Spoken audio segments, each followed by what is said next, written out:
Next, keep a journal. Shoaff said, Mr. Rohn, not only be a student, but the good ideas that you develop from the books. Keep a separate journal. Write all this stuff down. Here's what he said. Don't trust your memory.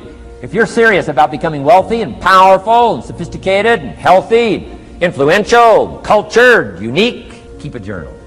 Don't trust your memory. If you listen to something valuable, write it down. If you come across something important, write it down. Write it down. Now, I used to take notes on pieces of paper and torn off corners and backs of old envelopes and restaurant placemats and long sheets and narrow sheets and little sheets and pieces thrown in a drawer. Found out, best way, keep a journal. I've been keeping these journals now since age 25. It makes up a valuable part of my own learning, and it's a valuable part of my library. My own journals now form a good portion of my own library, the stuff. I'm trying to get kids to do like I do, be a buyer of empty books. Kids find it interesting I'd buy an empty book, especially at my status in life. What did I pay for this one? $26. Kids say, $26 for an empty book? Why would you do that? Well, the reason I paid $26 is to press me, to see if I can't find something worth $26 to put in here. And I'm telling you, all my journals are private. But if you got a hold of one of my journals, you wouldn't have to look very far until you would say, this is worth more than $26. I must admit, if you got a glimpse of Mr. Rohn's journals, you'd have to say he is a serious student. Not just committed to his craft, but committed to life, committed to skills, committed to learning, to see what I can do with seed and soil and sunshine and rain and miracle and possibilities and turn it into equities of life and treasure, family relationships, enterprise, sales, management, gifts galore, everything you want, all available, especially in America. I'm asking you, keep a journal. I call it one of the three treasures to leave behind. Let me give you that. One of the three treasures to leave behind. Number one is your pictures. Take a lot of pictures. Did you ever look back? Right? 2 or 3 generations, just a handful of photographs way back there. Wouldn't it be something if there was album after album, thousands of pictures to help tell the story? A picture's worth 1,000 words. Don't be lazy in capturing the event. How long does it take to capture the event? A fraction of a second. How long does it take to miss the event? A fraction of a second. Errors in judgment or disciplines. Take lots of pictures. Help tell the story. Click, click, got it. Click, click, got it. Keep.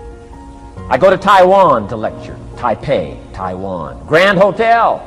Neat place to do a weekend seminar. I got 1,000 students. Guess how many cameras? 1,000 cameras. They all bring their cameras. They wouldn't miss the event, take pictures. Takes me more time to take pictures than it does to do the lectures. Here's my new American friend. Here's my new American friend. Click, click, save it. Got it. 1,000 words, each one. What a scenario. Don't miss the pictures. When you're gone, one of the things to leave behind, the treasure in picture as well as in words. Keep. Next, your library. The library that you gathered, that taught you, that instructed you, that helped you to defend your ideals, that helped you to develop a philosophy, that helped you to become wealthy and powerful and healthy and sophisticated and unique. The library that helped you conquer some disease, the library that helped you to conquer poverty, the library that caused you to walk away from the ghetto, the library, the books that instructed you, fed your mind and fed your soul. Leave your library behind. One of the greatest gifts you can leave behind is your library. Stepping stones out of the darkness into the light. Your library. So leave your books behind. Your books will be more valuable than your couch. Your books, your books, your books. And third is your journals. The ideas that you picked up. The notes you took at seminars like this. Wherever you found an occasion to gather something valuable and put it in here so you could go back over it and go back over it. Repetition is the mother of skill. Read it one more time. Learn it one more time. See if you can digest it one more time. Let it coach you one more time. Let it teach you one more time. Let it inspire you one more time. Words are inspirational.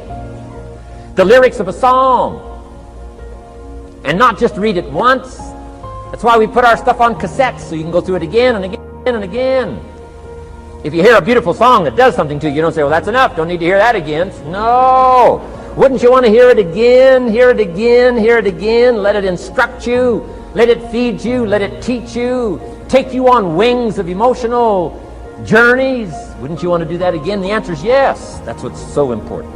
Here's what's important. One of the things to leave behind, that's your journals. All the stuff you took the meticulous time to gather. One of the greatest proofs that you're a serious student. Taking pictures, that's pretty easy. Buying a book at a bookstore, that's pretty easy. Here's one that's a little more challenging. Be student enough of your own life and your own future and your own destiny. Be student enough to take the time to keep the notes and keep the journal. You'll be so glad you did. What a treasure to leave behind when you go. Your journals. Wow. I wouldn't be without mine now. I'm in Carmel, California, one of my favorite places. It's where I wrote my first book called Seasons of Life. I went to this little church one Sunday morning. First time I'd been there. Little small church, I don't know, 150 people. Classic sermon that morning. Classic sermon. One of the best I've ever heard in all of my life. I happened to be there. And I had my journal. While this sermon is going on, I can't believe it was so precise, it was so unique, it was so powerful. And I've got my journal, and I'm taking notes. Taking notes of this classic sermon. Guess how many other people were taking notes? Approximately, guess. How many do you suppose? It looked like, best as I could tell, I'm the only one taking notes of this classic sermon. Now, since I'm a stranger there, and it's the first time I've been there, and I'm taking these notes, people started looking, who is he and what's he doing? I started feeling just a little bit uncomfortable. I'm still writing. Now I'm feeling kind of like a spy, right? I could hear some of them say, he's going to get out of here with some of this stuff. And I did. I'm the guy that walked away with the stuff. I'm asking you to be no less sincere and be no less committed to the advancement of your philosophy, the set of the sail. Talk about have your best year ever this year, and then get ready for next year, your very best year ever, and they'll start being the best year after year. If you'll commit yourself to some of this simple stuff called personal development, start with a walk around the block. Start with the refinement of your philosophy. Start with the teaching of your own fabulous mind, where all the answers are. I can only give you a few answers from my own experience. The rest of all the magical answers are within the confines of your own mind, but it takes the books, takes the cassettes, takes the videos, personal conversation, sermons, lyrics from songs, dialogue from the movie. Let your heart be stirred by words. Find ways to capture. Part of your personal development quest. Now here's the last subject on personal development just before we take our break. Isn't this good stuff? I'm telling you, this stuff changed my life. Turned me every way but loose. I've never been the same since the teacher gave me some of this simple instruction. How to go from where you are to where you want to go. How to go from what you are to what you want to become. How to go from pennies to treasure.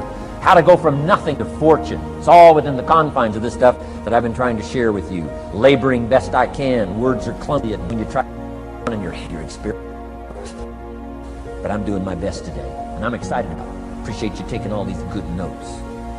I'm good students today. I appreciate that. Success and failure are not giant events. They don't just show up. You don't just suddenly become successful or suddenly have this cataclysmic event that makes you fail. It may look that way, but failure comes from all the little things. It's failure to make the call. It's failure to check the books. It's failure to say, I'm sorry. It's failure to push yourself to do things physically that you don't want to do. And all those little failures day after day come together until one day some cataclysmic event happens and you blame that. That event happened because you missed all the little stuff. Do you agree with me? And success, by the way, is not some overnight event. It's all these little things. Success is having a vision. Success is making it compelling. Success is really seeing it and feeling it every day with strong enough reasons. Success is feeling the sense that I'm here to grow and I'm here to give something to the world more than just myself. All the little stuff. That's where success comes from. In business, it comes from delivering more than anybody can imagine. All those little things add up. People go, wow, that's who I want to do business with. It's true in any area of your life. I read a minimum of 2 books a week. The average American reads only 1 book a year. If you decide that area that you love, that you are going to master that particular area, in this era of accelerated change, overwhelming complexity, and tremendous competition, as you begin to develop and expand your skills and your talents and your vision of yourself, you will always be in control of your destiny. And that's why you are here. There's a voice in you that has said, I can do this. I know others have failed.